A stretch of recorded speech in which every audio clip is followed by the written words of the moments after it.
gambar ini, pada awalnya sejarah mengenai benua Amerika pertama kali tercatat dalam sejarah bahwa ketika Christopher Columbus datang ke benua ini. Siapa Columbus? Ada di sini. Columbus mengira benua yang ditemukan yang ini nih.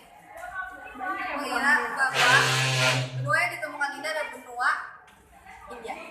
Maka dari itu, suku asli Amerika disebutnya Indian. Lalu pada abad ke-16, seorang navigator berkebangsaan Eropa yang bernama Amerigo Vespucci tiba di benua ini dan menyadarkan banyak orang yang bahwa benua yang ditemukan adalah Amerika. Dan pasca kejadian ini, banyak terjadi migrasi melalui kapal-kapal besar. Orang-orang Eropa Ngapain mereka migrasi? kenapa? Tujuan Tujuan dia untuk ini ya Mel, mencari benua gitu, untuk iya udah. Terus hal yang latar belakang terjadinya peradaban di Amerika ialah awalnya koloni Amerika yang didirikan oleh para kolonial Inggris yang tidak dapat menahan segala bentuk paksaan untuk menganut kepercayaan atau agama.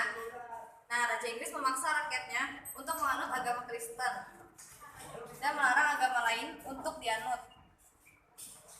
Lalu mulailah perpindahan penduduk dan berbagai bangsa Eropa ke benua Amerika seperti pada gambar yang Anda lihat. Sekarang ini mereka ingin pindah karena melarangkan kehidupan mereka tanpa adanya unsur paksaan termasuk dalam menganut agama.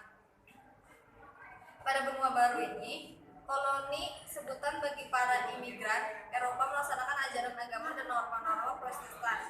Mereka menjalani kehidupan dengan berdagang. Setelah jumlah para pedagang semakin besar, mereka mulai mendirikan koloni-koloni baru yang terlepas dari campur tangan pemerintah. Seperti gambar yang di sini bisa dilihat sendiri. Pindah nih. Ya. Ini faktor-faktor terjadinya revolusi Amerika. Ini lagi ngapain? Terjadi Sabar, apa? baca dulu. Ya kan jelasin dulu baru baca. Ini tuh perang, lagi perang apa? 7 tahun ya. Perang 7 tahun. Ini Perang 7 tahun dari 1756 Ini? sampai 1753. Ini aja. Ini apa? Ini bukan kisah yang penting ya. Ini mereka ini siapa yang bilang? Oke, dengerin dulu. Siapa yang mimpin perang? Sabar. Faktor-faktor ini karena pada awalnya benua Amerika baru saja ditemukan banyak bangsa Eropa yang ingin sekali menduduki bahkan menguasai wilayah ini. Maka persaingan memperebutkan wilayah ini menyebabkan munculnya persengketaan utara terletak di sepanjang pantai timur Amerika Utara, sedangkan wilayah pantai selatan sepanjang sungai Mississippi sampai Kanada adalah koloni Prancis. Wilayahnya cuma dibatasi daerah pedalaman. Inggris itu senang sekali memperluas daerah jajahannya sehingga melanggar batas pihak peranasnya. Hal ini tentu saja memicu pertempuran antara Inggris dan Prancis dan perang ini dimenangkan oleh Inggris. Setelah perang ini selesai, kan yang dimenangkan oleh Inggris. Lalu kedua belah negara itu berunding, dia mengadakan perjanjian damai Paris yang berisi wilayah Kanada dan Louisiana di sebelah timur Mississippi tetap menjadi milik Prancis yang pada awalnya itu sudah ditetapkan. Nah, yang kedua setelah itu Prancis dan Inggris menandatangani perjanjian Paris yang berdampak pada kuatnya dominasi Inggris di kawasan Amerika Utara. Dan ada selain perang 7 tahun itu ada juga faktor lain, yaitu pemberlakuan pajak terhadap rakyat koloni Amerika oleh Inggris. Yang pertama itu ada Undang-Undang Gula tahun 1764.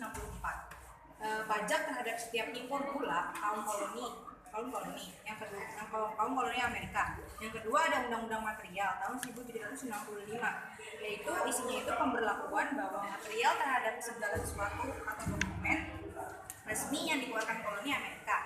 Yang ketiga itu ada Undang-Undang Townshend yang isinya itu memperlakukan pajak terhadap timah, cat, gelas, dan kertas. Yang kelima ada Undang-Undang Teh tahun 1703, yaitu kaum koloni membeli teh kepada EIC. EIC itu Komisi Dagang Inggris kan. Nah, jadi setiap kalau misalnya rakyat-rakyat koloni Amerika Amerika itu yang dipimpin oleh Inggris itu harus membeli teh hanya kepada dia. Nah, selanjutnya kita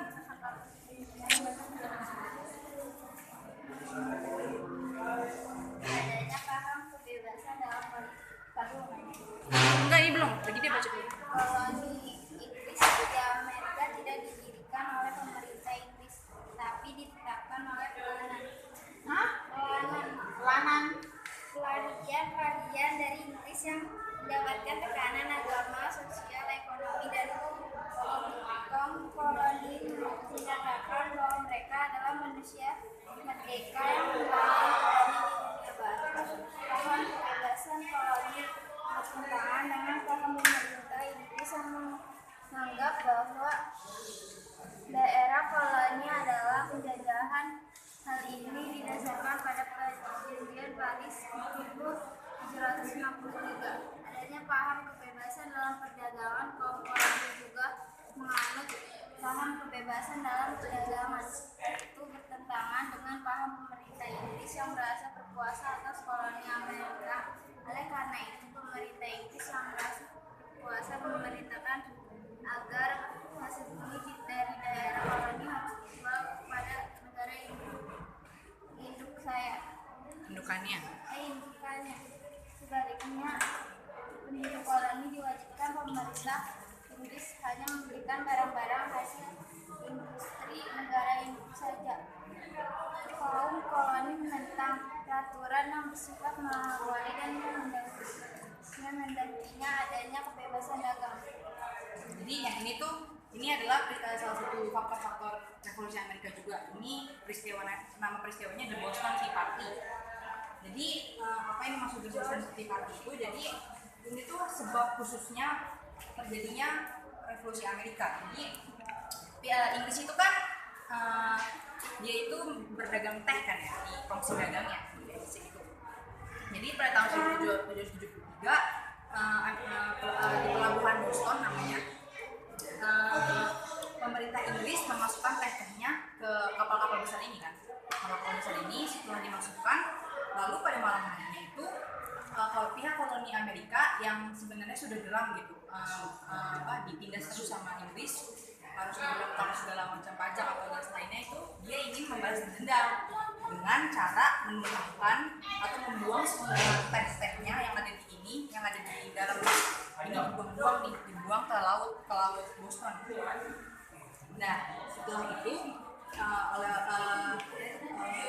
yang dibuangnya itu sama pihak-pihak masyarakat koloni Amerikanya yang menyamar sebagai orang Indian. Jadi itu dia sebenarnya orang Amerikanya, dan dia menyamar jadi suku Indian gitu, untuk membuang semua teh ini. Nah, habis itu marahlah pihak Inggris kan, nggak terima teh dia yang mau dijual, mau diimpor itu malah dibuang-buang gitu aja kan, berserakan di laut Boston itu. Jadi pihak Inggris, Raja George III tidak terima dan menuntut pertanggungjawabannya kepada koloni Amerikanya. Namun penduduk lokalnya itu, penduduk Amerikanya itu, koloni Amerika, dia nggak ada satupun yang mau bertanggung jawab, sehingga menimbulkan pertempuran. Nah, ada lagi faktor-faktor itu kongres masyarakat koloni Amerika. Setelah terjadinya peristiwa The Boston Tea Party ini, pihak Amerika melakukan penolakan dengan memboikot teh ini kan. Jadi dia tuh nggak suka gitu. Dan setelah itu terjadilah bentrokan senjata pemerintah Inggris dengan koloni Amerikanya di desa Lexington dan Pontchartrain. Padahal tuh waktu itu Amerika itu sebenarnya belum punya pemikiran buat revolusi gitu. Jadi intinya itu kalau dia tuh tertindas, dia sebagai manusia tertindas, dia nggak mau ditindas terus kan. Tapi belum ada pemikiran dia mau merdeka, mau jadi negara merdeka. Dan pada bulan Juli 1776 itu sekaligus itu dia sudah masyarakat koloni Amerikanya sudah mulai punya pemikiran untuk kita harus jadi negara merdeka gitu. Jadi ini adalah salah satu tokoh namanya George Washington. Dia itu salah satu pemimpin perang revolusi Amerika. Dan dia berhasil menang dengan membawa 7.000 pasukannya pada 19 Oktober. Akhirnya pada 3 September ditandatanganilah perjanjian Paris yang sudah mereka miliki tadi, dan Amerika Serikat merdeka, tetapi Kanada masih di bawah pimpinan Inggris. Yang perjanjian Paris tuh apa sih maksudnya? Perjanjian Paris itu kan pada awalnya itu yang pihak yang mendatangi benua yang baru ini yang ditemukan Christopher Columbus itu nggak ada yang dipegang sama siapa.